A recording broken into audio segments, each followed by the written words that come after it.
Now to discuss those issues you itemized in the background. First, let's welcome a regular guest on Good Morning Nigeria, Honorable Minister of Women Affairs, Dame Pauline Tallen.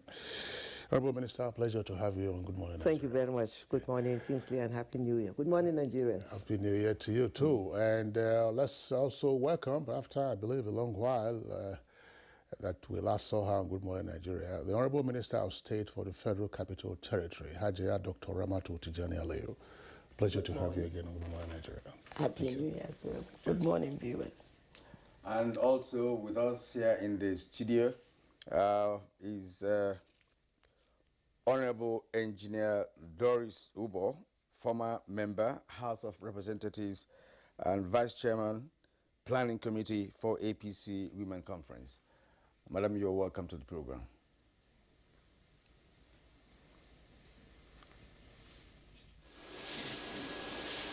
Have here with us Honorable Stella Okotete. Now, we understand they were the engine room for this women's conference. Tell us, what was the incentive for the conference, or the instigation otherwise for the conference, and are you satisfied with the outcomes? Thank you very much.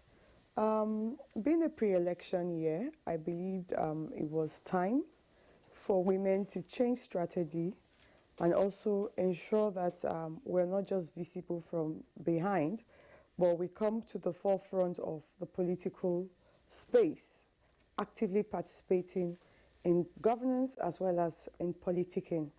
It's important that changing strategy will also require us coming together and reviewing existing strategies, as well as, getting other voices from the 36 states of the Federation and the FCT, to tilt towards the same objective, which is more visibility for our women. And so, yes, the chairman of the Critical Committee, His Excellency Malabuni, graciously approved that women from the 36 states come together, to meet, talk, and also come up with strategies. The FCT Minister of States, who also happens or doubles as the chairman of the conference committee, has reeled out all that we agreed on. And so, yes, I feel very fulfilled, because this is the first time as a ruling party that we're coming together as women to show our worth, to also, develop policies and programs that would create visibility, not just for those of us on the seat right now, but also for future young women who are interested in politics and governance. Like she rightly said, today we have a Young Women's Progressive Forum, which is already developing women's capacity for leadership and also giving visibility to our young women across the 774 local governments in Nigeria. We also have the academy, which is very important and very key at this time, considering where we're coming from. Is an e-learning platform. With the pandemic, it's obvious that you can actually build capacity from wherever you are, just going on the internet. And so we already have the academy on the Google platform as well as the Apple platform. And so if you have an Android phone and you're offline, you can just have the app on your phone and you can build your capacity on leadership, skill entrepreneurship development, as well as mental health development, which is very important for women aspiring to lead other women and make changes as change agents in Nigeria. So yes, I feel very fulfilled, and I appreciate the women from the 36 states of Nigeria and the FCT who came out in their numbers. In fact, the ICC was filled to the brim.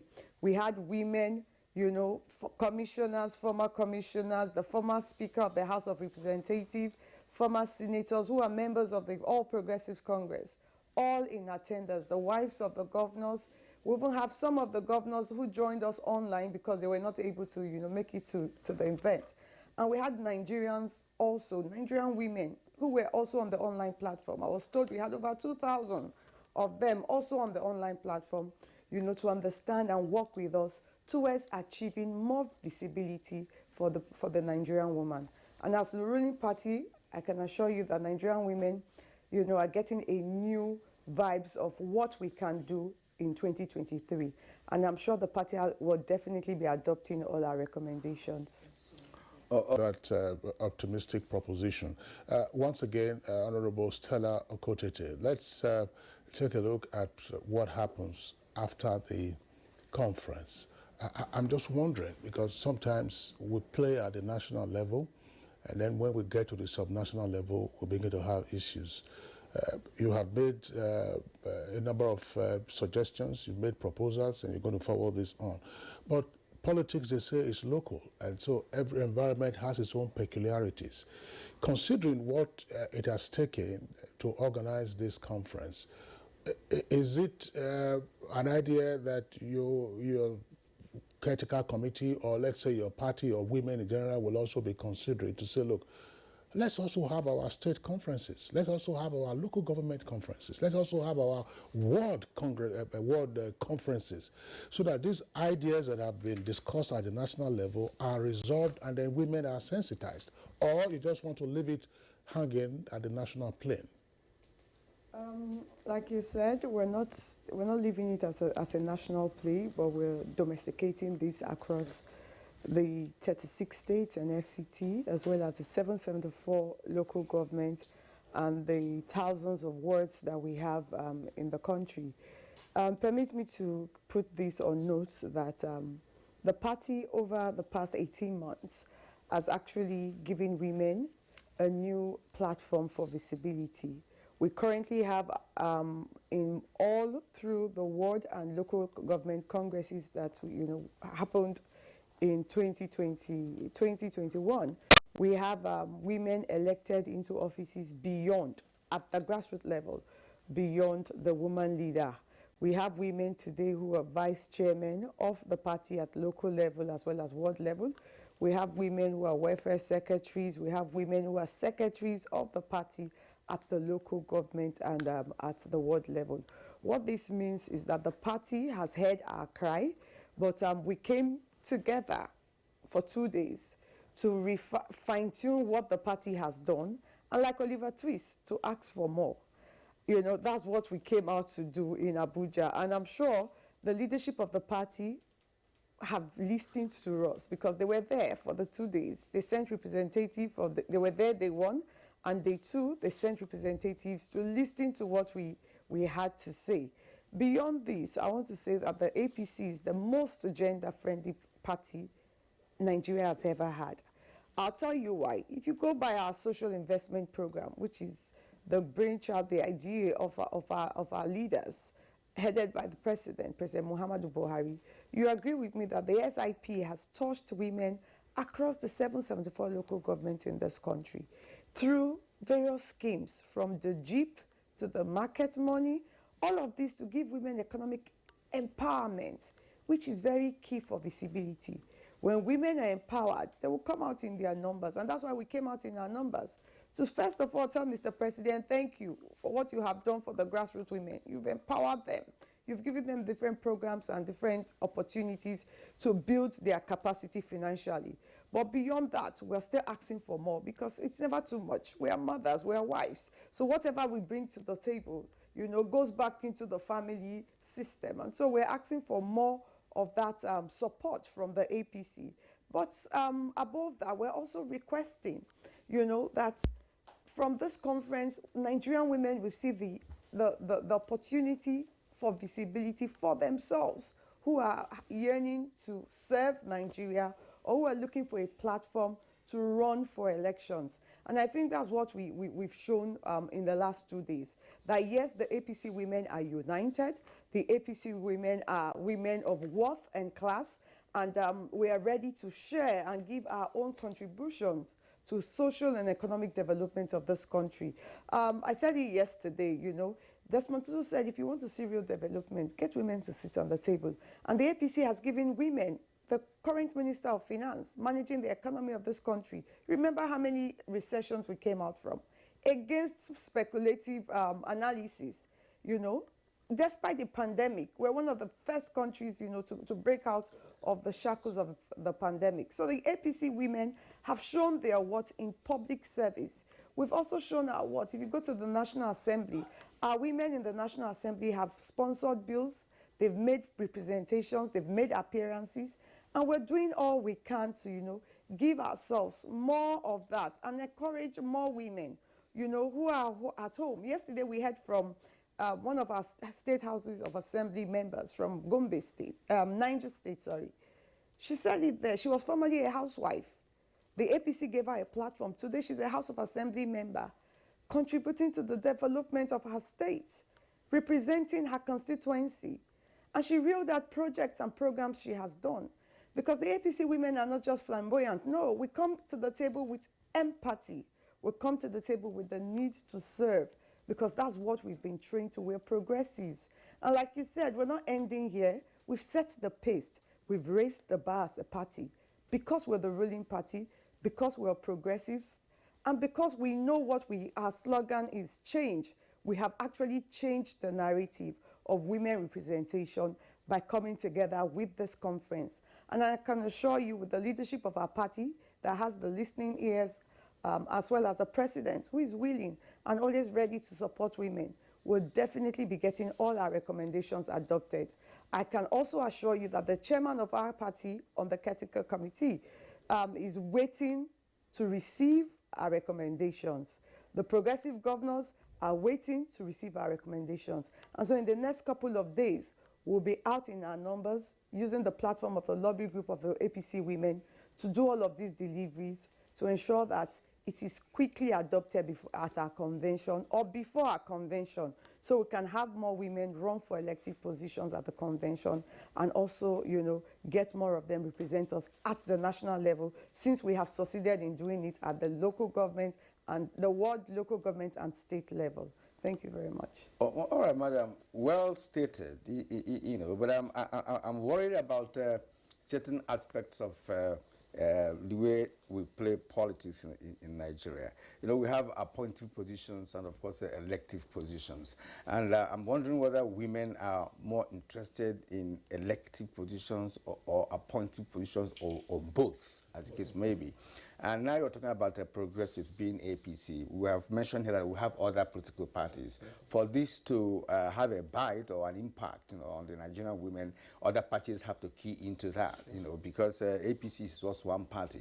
And I'm sure that the women in APC cannot be said to be more in number than all the Nigerian women. Right. I was going to ask a question to Doris Ubo now, but we'll have to take a short break, when we return. I'm not going to ask this question, but I'll just make a rhetorical comment. You said you get financial institutions and maybe corporate organizations to pitch into your trust fund. You're asking for donations by corporate entities for partisan causes. I'm sure that you will have some issues with that on the basis of the provisions of the Companies and Allied Matters Act. But I'm sure that these are matters, of course, that will be clarified going forward. You have deep pockets who are individuals, but for corporate entities, you might have some issues with that. For corporate entities, if they identify capacity, they are not donating to the party, but they are donating to strengthen the capacity of a woman. Fantastic. So in that context, yes. It might be that. That would be a different issue. That's why I said partisan political causes. No, not partisan. Okay. Now, Honorable Stella Okotete, very briefly. Again, this might appear as if we're opening up the conversation again, but very briefly, so that you know the kind of obstacles that you might have in your path in this laudable objective of getting more women inclusion in appointive and elective offices. Our politics is essentially transactional.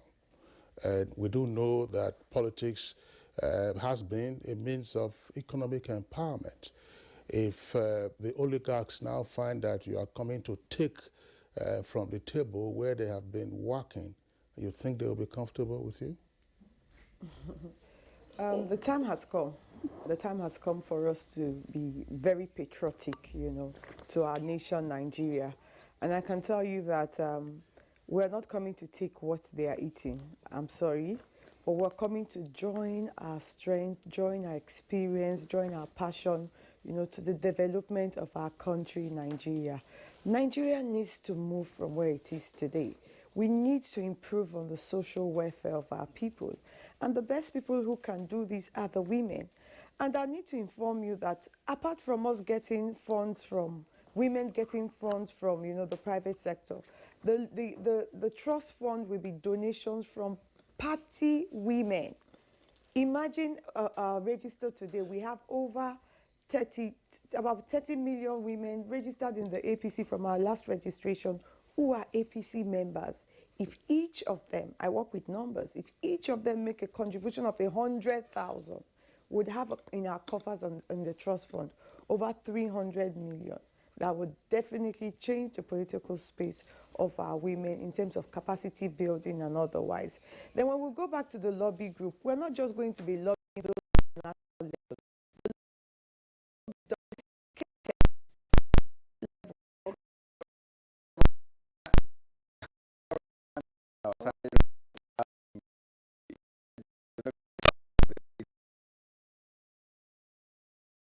Nigeria, but of course, you know that when a woman comes into a position, the man that has been there is out.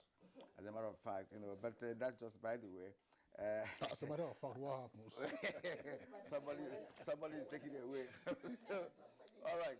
At this point, we'd like to appreciate you for being here this morning, Honorable Minister for Women Affairs, Dame Pauline Tallinn, an old politician. She's still there. We appreciate you. Thank you for coming here this morning. Thank you. And Honorable Minister of State, FCT, Dr. Ajia Ramatu Tijani Aliyu. She's also a good old lady in politics in Nigeria. We thank you for being here this morning. I hope you sustain the tempo. We also like to thank Honorable Stella Okotete, National Women Rep, APC caretaker, and the Extraordinary Convention Planning Committee. We hope you take the convention to other levels. Thank you indeed. Yes, and Honorable Engineer Doris Ubo, former member, House of Representatives, and Vice Chairperson, Planning Committee for APC Women Conference. I hope you return to House of Reps or rather get to the Senate, you know, next time around. Or she becomes a governor. I don't know. Become a governor as well, because already the experience is there. All right. Now let's talk sports. You know, the Super Eagles